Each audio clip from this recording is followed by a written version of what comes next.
안녕하세요. 부동산 전문 신유경 변호사입니다.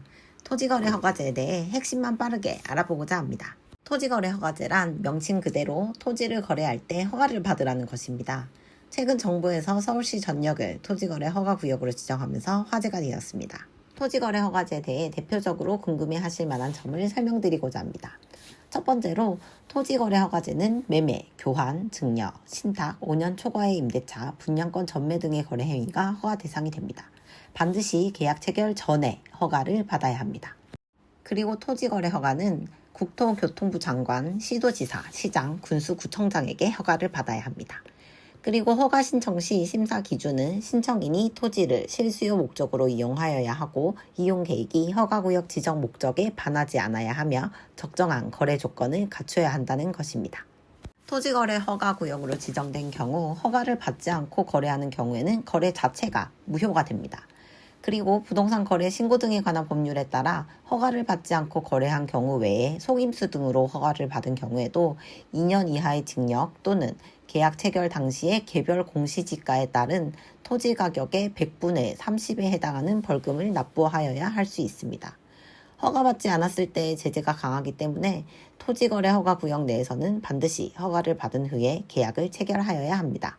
법률적으로는 토지거래 허가제와 관련하여 유동적 무효의 법리를 알아두어야 합니다.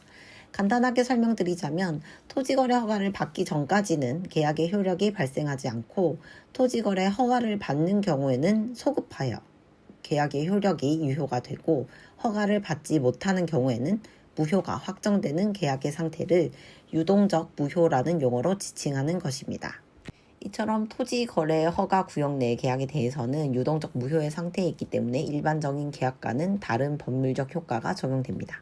어느 지역이 토지거래 허가구역으로 지정되면 토지거래에 허가를 받아야 한다는 점 때문에 거래 위축 요인이 될 수 있습니다.